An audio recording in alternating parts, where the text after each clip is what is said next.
Hello, my name is Jason J. Rock Houston, and this is Casper's TV. Our special guest today is bassist Bjorn Englen, and we're talking to you today, Bjorn, about you have a band called Soul Sign. How long has the band been together? Well, the band was formed in the mid to late 90s, like in Oh, 95 actually, and oh wow. we recorded an EP in 90, about 96. And then the band was on hold from like 2002 to 2006. And we got back together with a new lineup, and we recorded an album that came out in 2011.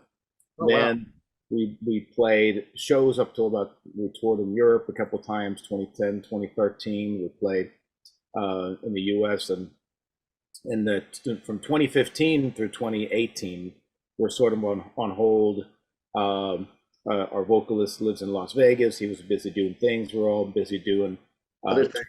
records with other bands, and now we're full force Wow, again. I wasn't aware this band was a band that had a history. So wow. So as far as the previous record, is that out of print? Can people get that? Any chance that music will be re-released? They can get it. It's still out there. Okay. In a hard copy as well, CDs and stuff. So, and it's on all the streaming services and all the downloading services. So it's still out there. So definitely, yeah. So I And got, yeah, I know both you and Mark Boals, who's the singer of the band, previously played with Yngwie Malmsteen. Did you guys play together with Yngwie? we did not. No, he was the last time he was in the band was like 2001. I Okay. joined in 2007, and I left the band in 2012. And then, So of course, around you were that. quite busy also playing with Dio. How Yeah. did you get the gig with Ronnie? I was never in the band when Ronnie was alive. The Oh, band, the lineup that was around for about 20 years, the uh, last lineup with Craig Goldie, Simon Wright, and Scott Warren, they got back together about a year after Ronnie's passing, and they wanted to continue playing the music and playing concerts and celebrate him and the music. So that was the Dio Disciples. I got to tell you, Jorn. I don't know if you played, but with them then, but I seen a gig they did at the old Anaheim House of Blues, mhm. um, and I tell you, I never really experienced anything like that. It was kind of weird because Ronnie, of course, sadly wasn't there, but it was like electric church to me. The audience was on their feet. Everybody was kind of.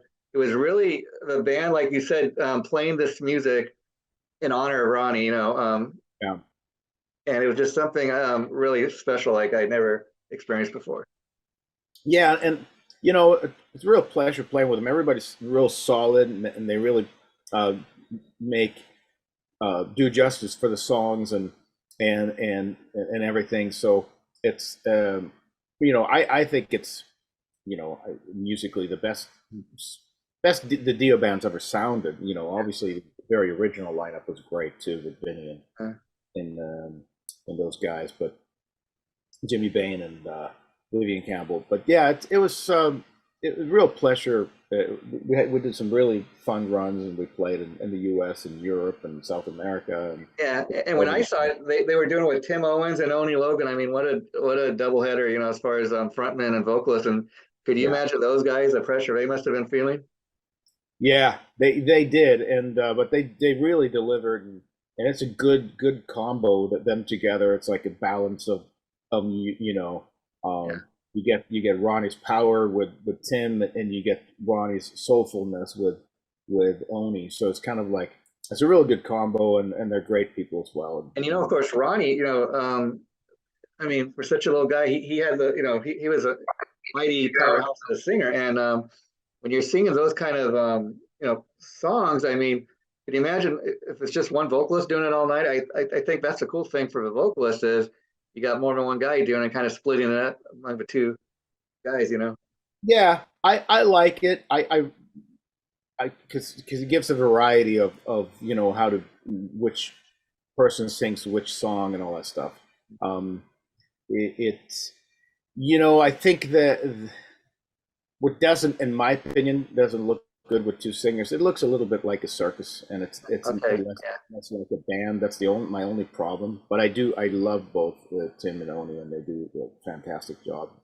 And there was at one time some talk of the Dio Disciples recording an album. Do you know where that stands or? I think that kind of, Needed. fell through so far. I mean, I'm not excluding that. I'm not saying that it won't happen. Yeah, It's yeah. just hasn't been talked about lately. We worked up a bunch of songs, and Craig had a bunch of ideas. I had a bunch of ideas, and we all had ideas, Simon and everybody, and we put them together. We had enough songs to do a record, and we were kind of like in a early demo stages, and we just never got around to it. So And then speaking of Vegas, I know Mark Boals was part of this project up there called Renaissance Rock Orchestra. Were you involved with that as well? I know they had a lot of different guys. yeah, no, I never was actually, but I know they had a good run. They had some fun doing that, and Yeah. it was like a cool thing. And so let's talk about you. You got Soul Sign back together. Have you guys done any gigs or have you been recording new music? So where is the band, presently? Well, our last show was up in Palmdale, California, about a couple months ago, and we do have a record that's done and just needs to be mastered and put out. And we're going to release a single in the next month or so, and there'll be a little bit of a teaser for the record, and then we're still looking to see which platform or which label we're going to put it out on. Oh, So. okay, okay. And so um, there is you, of course, Bjorn, and then you mentioned Mark Bowles as a singer. Who are the other guys in the band? And Mark Boals, we got Mike Cancino on drums. He's from the band Unita from the desert, and also had a short stint with Lynch Mob. He's been touring continuously for decades, and it's a great drummer, great guy, and he's been in the band a long time. And Rob Math on guitar. He was in the band back in 2010 to 2012, and left the band, came back last year, and plays on most of the tracks on the record. We have a couple of guests on there as well, but it's a real good fit, And Rob's played with the band Leatherwolf, and he's been wow, okay. band player with the Baby Come Yeah. Back for quite some time, so he's been quite busy with that and And stuff. so let's talk about the name of the band. I mean, Soul Sign. It's an interesting name. I mean, obviously you're not a soul band, but I asked you because I always love to hear like there's got to be a great story behind the band's name. That's one of the hardest things to do. Yeah. It really, we were just kind of searching and looking and searching for a name, and I just thought it sounded good. And the problem with that was a little bit two aspects. Was like one was like there was already a few bands with the Soul Asylum. There was Collected Yeah, Soul. yeah, Too many bands with the name Soul, and at the same time, we're the hesitation was like using the word soul, like, well, people are going to know it's a rock band. yeah, yeah. So people just seem to like the name, though, when you ask people. So It's kind of it's got a mystical feel. Like, what is a soul sign? I mean, I kind of get it. Maybe okay, the songs you write, maybe they come from your soul. Your pages of your life, your own life experience. that is part of it, definitely. We or I write most of the lyrics. I like to write about life in general, and something that everybody can relate to. There's not a lot of love songs, if really, if any, which there's nothing wrong with, but it's just too many people tend to just take So the easy. would you describe it for people who haven't heard the band? Would you describe it kind of as would you say you guys are metal? Would you say you're hard rock, a rock band? I would say more of a heavy melodic rock. So Okay. it's heavy, but I wouldn't call it metal. Yeah. More like hard rock, really, and Yeah. modern slash classic. So it's a little mix of a Everything. lot of different ingredients is in there, really. So And so I was curious, Mark being the singer, you say you write most of the stuff. Um, is that just that he's not really into writing, or is that just kind of the way it worked out? he is, he writes, and a lot of the stuff I had written, and I had a lot of ideas and lyrically and vocal melody wise and all that stuff. So, and for a few cases, I was like, well, if you want to change something, but he didn't, I said, if you find something, a better way of phrasing this and that, or rewrite something. But there's one track where he he rewrote some of the lyrics and the vocal melody. So he's on as a writer on one of the tracks. But And that's interesting because a lot of singers will tell you, you'll hear them say, "Oh well, if I didn't write it, I can't sing it. I gotta feel it from the heart or whatever." And yet, I think you can be equally talented of a singer if somebody else gives you a song they wrote that you didn't write, and you still get to do what you do, vocally. yeah, no, totally. Sorry, my phone there. Sorry about that. Oh, yeah, you need to answer? Go ahead. No, no, no, I'm good.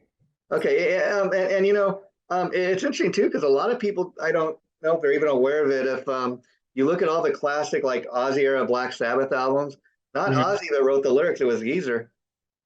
Right. Yep.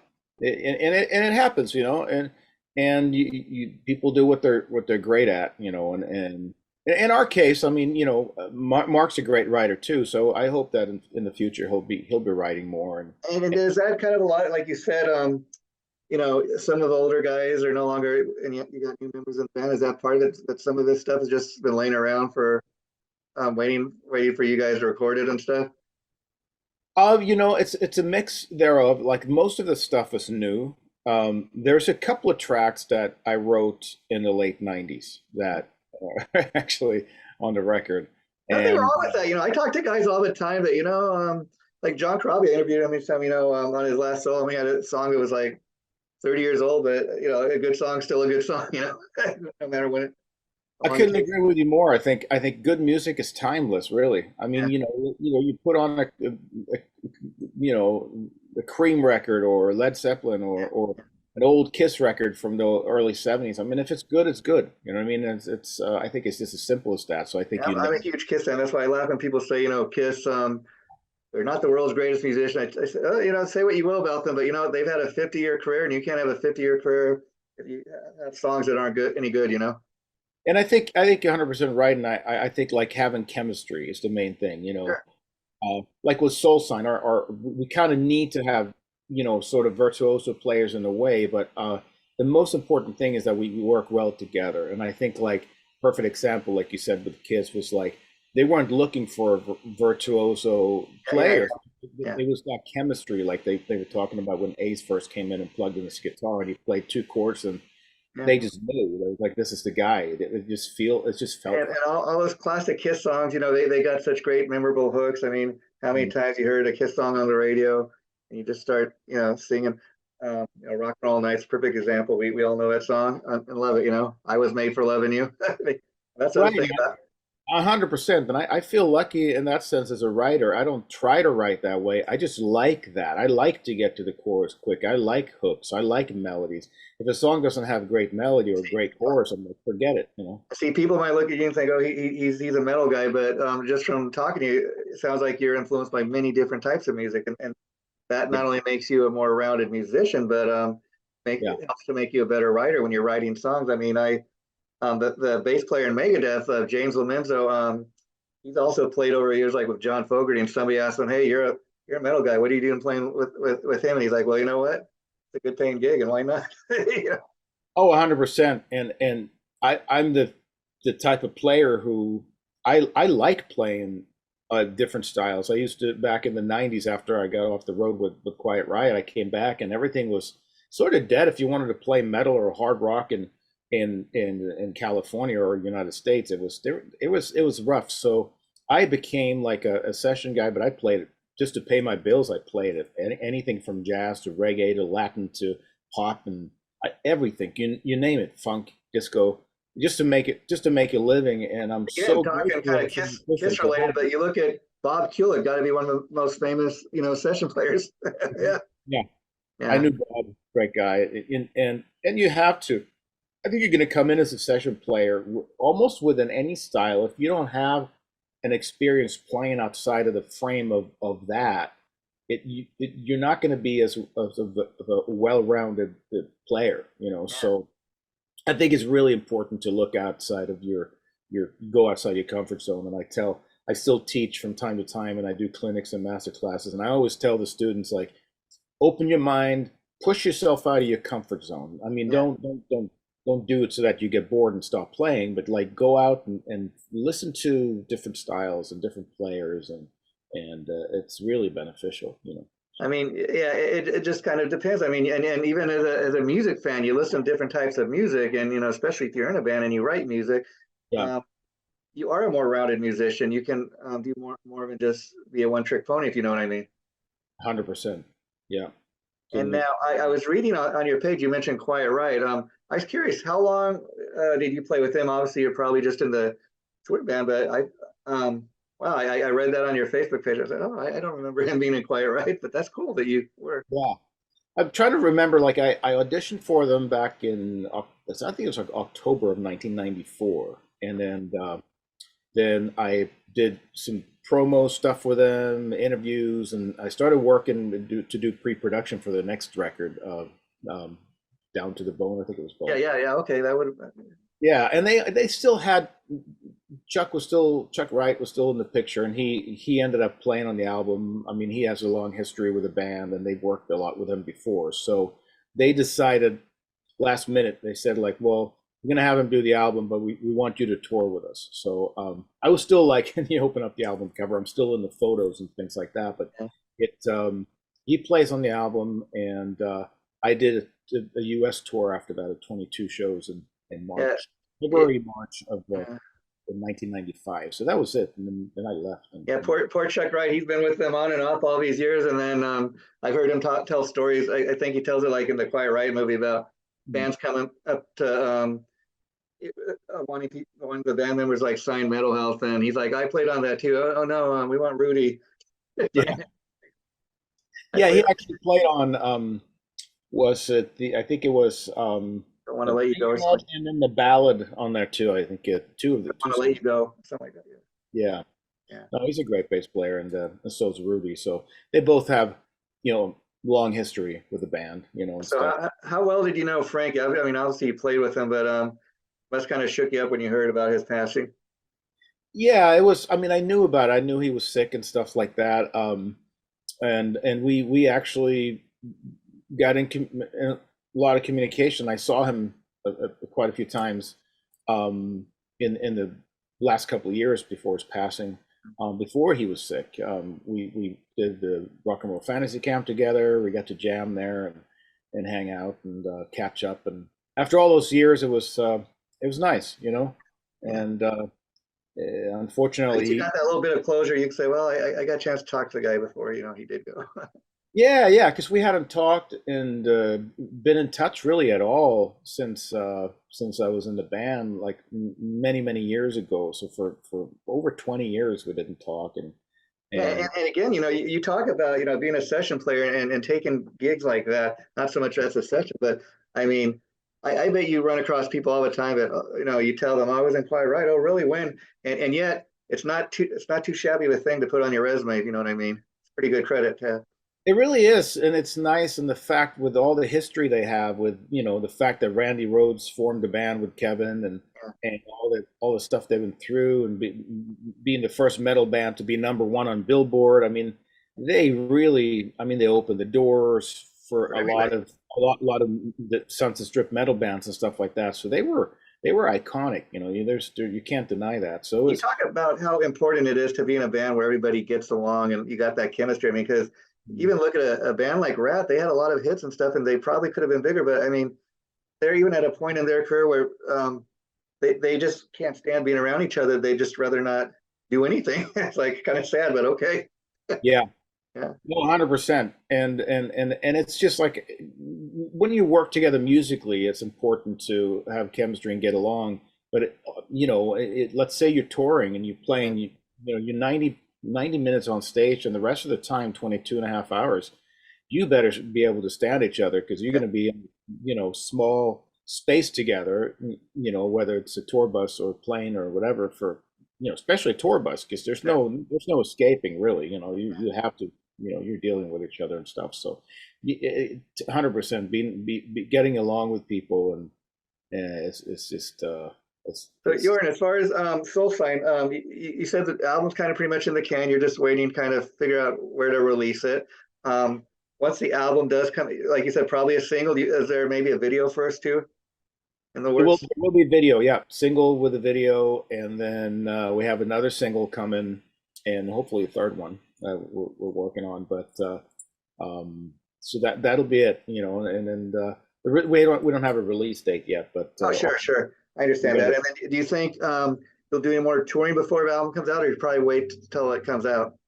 At this point we're gonna wait. You know, I think what seems to be a little bit of a dilemma with some of the agents. It's like, well, uh, there needs to be a record with the new lineup. I think it makes sense because even me talking today, I had no idea that this was kind of an existing band. And so there's a lot of people coming across page like me that are like, you know, oh, Mark Boals, you're in England. Oh, they got a new band or something. And then I do think it makes sense before you do anything, put a couple songs out there so people at least, you Yeah, know, that's what we should have done. Mark joined back in 2012, and I was like, well, let's do a single, and we didn't. We should have done something to you know, and well, I think once the band, starts to launch, I think people are going to respond. I mean, I was looking at your Facebook page. Seems like you get a lot of visitors for a band that doesn't even really have a song out yet right now.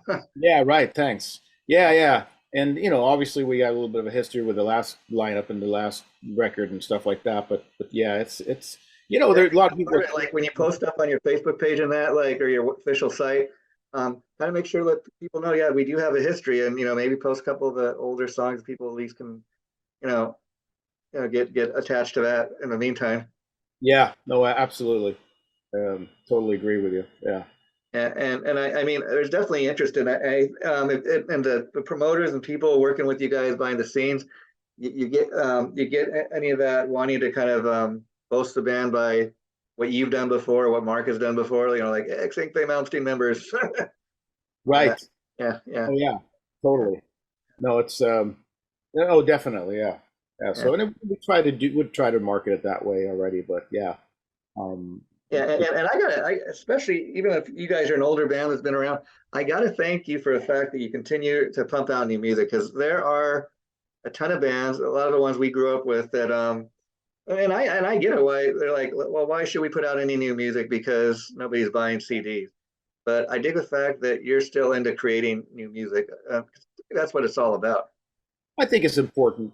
But I do also think that you know, I see some legacy bands that will, you know, put out a record and maybe they shouldn't, you know, because when you go to a concert, they're not going to be able to play more than one new song without Yeah. taking out hits I mean, from the one, new. one, one person that's maybe the exception rule to me is Alice Cooper. He has a new album coming out August 25th. I mean, heard the one single just came out a couple days ago. It's pretty good.